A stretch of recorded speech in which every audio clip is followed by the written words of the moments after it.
Hello everyone and welcome back to the channel. How are you today? Today I am here with Serena and today we are going to talk about how language shapes the way we think. Hello, everyone. I am very happy to be here today. Let's start our conversation.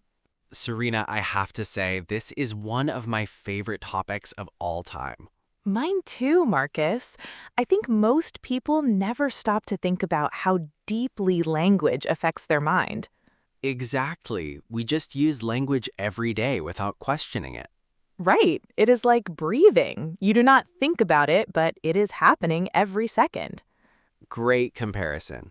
So before we dive deep, let me ask you a simple question. How many languages do you speak? I speak 3 languages: English, French, and a little bit of Spanish. Wow, that is impressive. And do you feel like a different person when you switch languages? Honestly, yes. I feel more formal when I speak French and more relaxed when I speak English. That is so interesting. I only speak 2 languages, but I completely understand what you mean. Which 2 languages do you speak, Marcus? I speak English and Portuguese, and yes, my personality feels slightly different in each one. That already tells us something powerful about language, doesn't it? It really does. And today we are going to explore why that happens. I cannot wait. This is going to be a fascinating conversation. Before we continue, if you are watching this for the first time, welcome to English Flow. This channel is made for advanced English learners who want to improve their listening and thinking skills at the same time. So you get to enjoy a deep conversation and improve your English together. That is a win-win situation. Absolutely. Now, Serena, let us start from the very beginning. What does it actually mean for language to shape thinking? Great question. So the basic idea is this. The language you speak influences how you perceive the world around you. Can you give us a simple example? Sure. Think about colors. In English, we have one word for blue, but in Russian, there are 2 completely different words for light blue and dark blue. Oh, that is fascinating. And research has shown that Russian speakers can actually distinguish between shades of blue faster than English speakers. So the language literally trains your brain to see differently? Exactly. The word exists, so the distinction becomes sharper in your mind. That is mind-blowing when you think about it. It really is. And this is just one small example. The rabbit hole goes much deeper. Okay, so we have a word here, rabbit hole. For our listeners, this is an English expression. Yes, when we say the rabbit hole goes deeper, we mean the topic becomes more and more complex the further you explore it. It comes from the story Alice in Wonderland, where Alice falls down a rabbit hole into a strange world. So when something is very deep and complex, we say it is a rabbit hole. Great phrase to remember. Write that down, everyone. Yes, you can use it in academic discussions, professional settings, or even casual conversations. Example sentence. Once I started reading about language in the brain, I fell into a rabbit hole and could not stop. Perfect example. All right, so let us talk about the actual theory behind all of this. There is a very famous idea in linguistics called the Sapir-Whorf Hypothesis. Yes, also known as linguistic relativity. Can you explain what that means for our listeners? Of course. The Sapir-Whorf Hypothesis says that the language you speak affects the way you think and the way you see reality. So 2 people who speak different languages might experience the same event differently? Precisely. They might notice different details, they might remember things differently, they might even feel differently about the same situation. That is quite a bold claim. It is, and it has been debated for many decades in the world of linguistics and cognitive science. There are actually 2 versions of this hypothesis, right? Yes, the strong version and the weak version. Let us talk about the strong version first. The strong version says that language completely determines thought. If you do not have a word for something, you literally cannot think about it. Wow, that sounds almost like science fiction. It does, and most modern scientists reject the strong version because it is too extreme. Right, because we know that people can think about things even without words for them. Exactly. Babies think before they learn language, and artists, musicians, and mathematicians often describe ideas that go beyond words. So, what about the weak version? The weak version is much more accepted. It says that language influences thought, not controls it, but shapes it. So, language is like a lens through which you see the world? Beautifully said. Yes, a lens. Not a cage, but a lens. I really like that distinction. A cage would mean you are trapped, but a lens just means your view is shaped in a particular way. And different languages give you different lenses. So technically, speaking more languages gives you more lenses. That is one of the most powerful arguments for learning multiple languages. Absolutely. And that is very relevant for our listeners who are working hard to master English. Yes, by learning English, you are not just learning words, you are gaining a new way of thinking. That is a beautiful thought. Let us talk about some more specific examples. Sure, let us talk about time. Different languages express time in very different ways. Yes, in English, we are very focused on time. We say things like, I will do it, or I did it, or I am doing it. English grammar forces you to always specify when something happened. But not all languages work this way. Right. Mandarin Chinese, for example, does not require verb tenses in the same way English does. So a Mandarin speaker might express past, present, and future in a very different grammatical structure. And researchers have found that this affects how speakers think about time itself. Can you explain more? Sure. English speakers tend to think about time horizontally. Earlier events are on the left, later events are on the right. Like a timeline going left to right? Exactly. But Mandarin speakers often think about time vertically. Earlier events are on top, later events are on the bottom. So even something as fundamental as time can be experienced differently depending on your language? It sounds unbelievable, but the research supports it. This is exactly why I love linguistics so much. Same. It reveals how incredibly diverse human experience really is. Now, let us talk about something that I find personally very interesting. The concept of self. Oh yes, this is a big one. Different languages have very different ways of expressing the self and relationships between people. Japanese is a great example here. In Japanese, the way you speak changes completely depending on who you are talking to. Yes, there are different levels of politeness built into the language itself. So when a Japanese speaker talks to their boss, they use completely different words than when they talk to a friend. It is not just vocabulary, the entire grammatical structure shifts. And this is thought to reinforce a cultural sense of social hierarchy and group harmony. Whereas in English, we use you for everyone. Your boss, your friend, a stranger on the street. English is relatively flat in terms of built-in social hierarchy. And some researchers argue that this affects how English speakers think about equality and individualism. That is a very interesting connection. It makes you wonder how much of our cultural values are actually embedded in our language. It is almost like language is the software that runs the culture. I love that analogy. Language as software, culture as the program it runs. And when you learn a new language, you are installing new software with new features and new capabilities. Exactly. Some ideas are simply easier to express in certain languages. Can you give an example? Yes, the German word Schadenfreude. A famous one. Schadenfreude means the pleasure you feel when something bad happens to someone else. English does not have a single word for that feeling. No, in English you have to use a whole sentence to describe it. And because German has one compact word for it, some argue that German speakers might be more aware of that specific emotion. The word makes the feeling more visible, more named, more real. That is such a powerful idea. There is also the Portuguese word saudade. Marcus, I believe you know this one well. I do. Saudade is one of the most beautiful words in any language. Tell us about it. Saudade describes a deep emotional longing for something or someone that you love, but that is absent. It can even be for something you have never had. It is nostalgia, longing, and melancholy all combined into one emotion. And Portuguese speakers grow up with this word as a central part of their emotional vocabulary. So they may experience and express that particular emotion more richly than speakers of languages without that word. It is almost like having a higher emotional resolution for that specific feeling. Higher emotional resolution. I am writing that phrase down. Go ahead.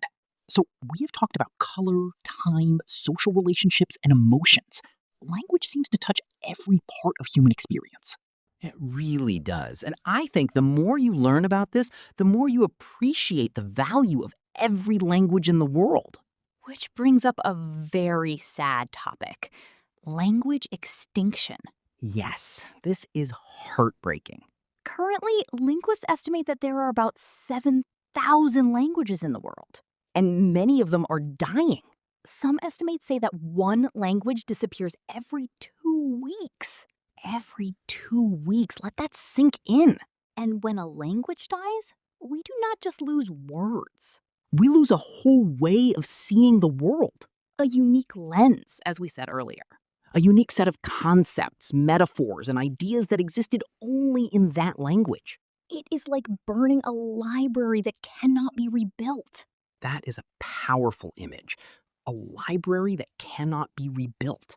Because those ideas, those ways of thinking, they disappear with the last speaker. This is one reason why linguistic diversity is so important to preserve. Absolutely. And it is also a reason to respect and celebrate every language, including your own native language. Well said. Let us take a moment now and focus on some of the interesting vocabulary and phrases we have used in today's conversation. Great idea. There have been quite a few sophisticated expressions worth noting. The first one is linguistic relativity. Let us break that down. Linguistic comes from the word linguistics, which is the scientific study of language. And relativity means that something is relative or dependent on context. So linguistic relativity means that the way language works is relative to the speaker and their culture. A good example sentence. The concept of linguistic relativity suggests that our thoughts are influenced by the language we speak. Notice how we use the word suggests rather than proves. That is important in academic English. Yes, in formal and academic discussion, we often use hedging language. Hedging language. This is a very important concept for advanced English learners. Hedging means softening your claim. Instead of saying something is absolutely true, you say it might be, or it seems to be, or evidence suggests it is. This makes your speech sound more thoughtful and balanced. Common hedging phrases include "it seems that," "research suggests," "it is possible that," "there is evidence to indicate," "one might argue that." These are extremely useful in academic essays, presentations, and professional discussions. Let us try an example. Without hedging, language controls how you think. With hedging, research suggests that language may significantly influence the way we think. The second version sounds much more sophisticated and credible. Exactly. Now let us look at another phrase. To let something sink in. We used this earlier. Marcus said, let that sink in. When you say, let that sink in, you're asking someone to pause and really absorb the information. It is like pouring water on dry ground. You need to give it time to sink into the soil. A useful phrase when you want your listener to really feel the weight of what you just said. Example, one language disappears every 2 weeks. Let that sink in. Perfect. Now let us talk about another grammatical point. The use of the passive voice. Oh yes, we used passive voice several times today. For example, languages are being lost, cultures are being erased, words are forgotten. In the passive voice, the subject receives the action rather than performing it. Active voice, people are losing languages. Passive voice, languages are being lost. The passive voice is often used when the agent, meaning who is doing the action, is unknown, unimportant, or obvious. It is also very common in academic and formal writing. Advanced English learners should practice switching between active and passive voice comfortably. Let us try one more. Active, researchers have conducted many studies on this topic. Passive, many studies have been conducted on this topic.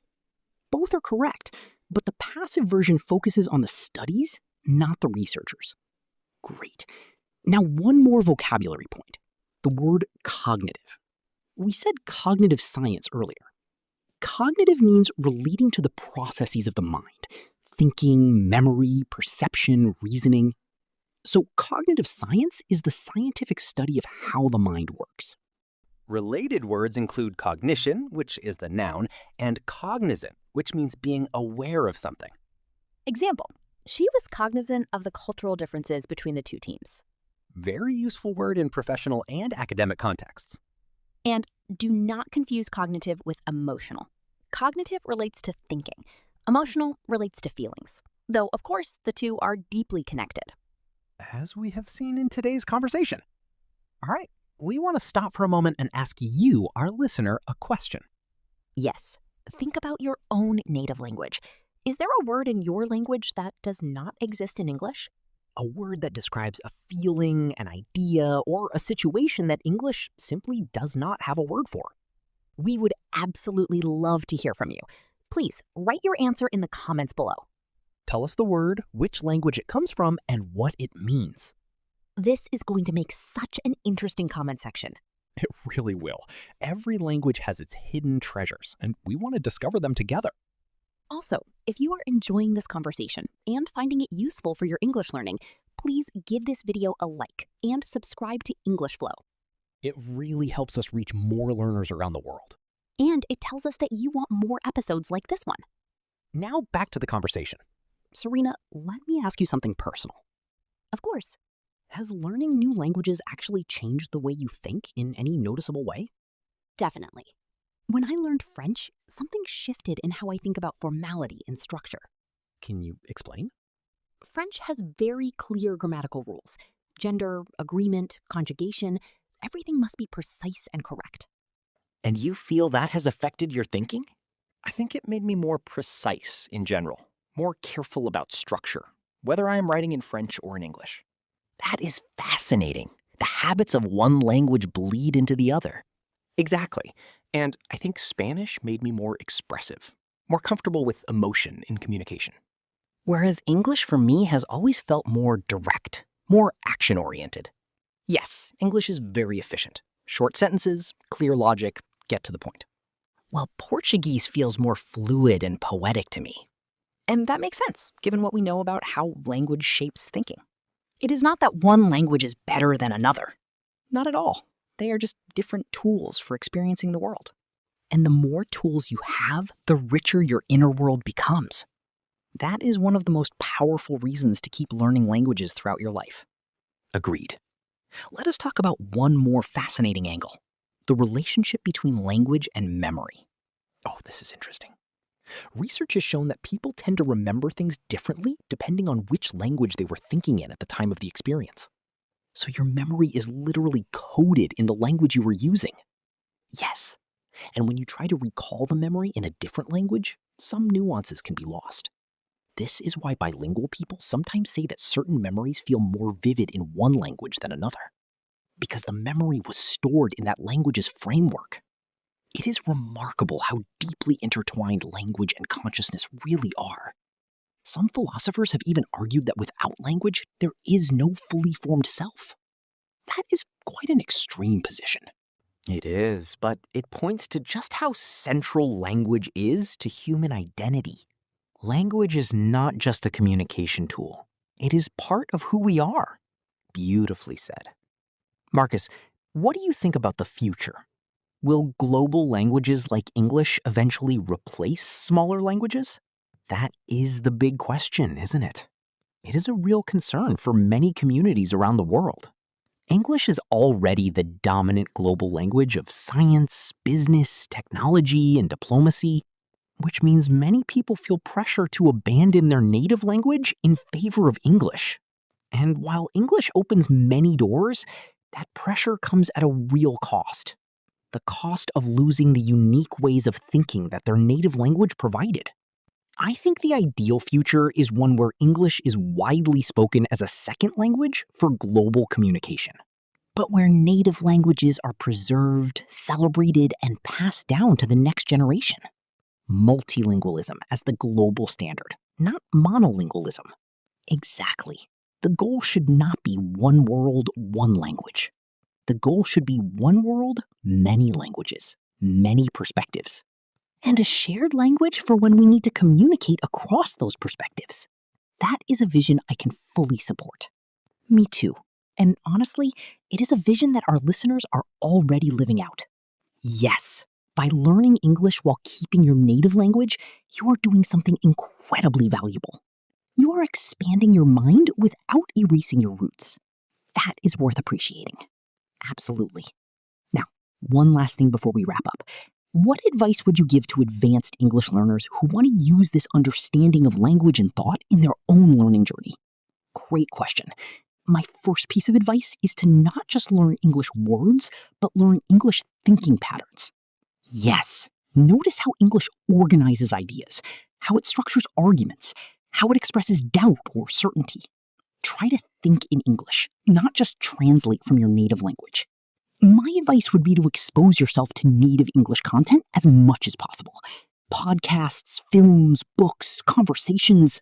Because the more you absorb natural English, the more naturally you will begin to think in it. And pay attention to idioms and metaphors. They reveal a lot about how English speakers see the world. For example, English uses a lot of sports and war metaphors in business language. We talk about hitting targets, winning clients, fighting competition, launching products. All of these metaphors reveal something about the competitive and action-oriented mindset embedded in English business culture. And understanding that makes you a more effective communicator in that context. Exactly. Language learning is culture learning, and culture learning is mind expanding. I could not say it better. And one more thing I would add, do not be ashamed of your accent. Oh yes, this is so important. Your accent is a sign that you carry more than one language in your mind. That is something to be proud of. Absolutely. An accent means you are doing something incredibly hard, and you are doing it anyway. So keep going, keep speaking, keep thinking, keep exploring.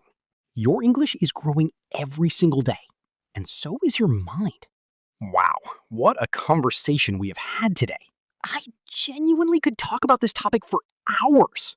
Same. We have covered so much ground. The Sapir-Whorf Hypothesis, color perception, time orientation, emotional vocabulary, language extinction, memory, and identity. And we still only scratched the surface. Maybe we need a part 2. I would love that. Let us know in the comments if you want a part 2 on this topic. And tell us which part of today's conversation surprised you the most. Today was genuinely one of my favorite episodes. I enjoyed every moment of this conversation. Thank you so much, Marcus. Thank you, Serena. It was a pleasure as always. And thank you to everyone who listened all the way to the end. That tells us you are serious about your English journey, and we respect that deeply. Thank you everyone for listening and for being part of the English Flow community. Keep learning, keep growing, and never stop asking questions. We will see you in the next episode. Goodbye, everyone. Bye, everyone. Take care.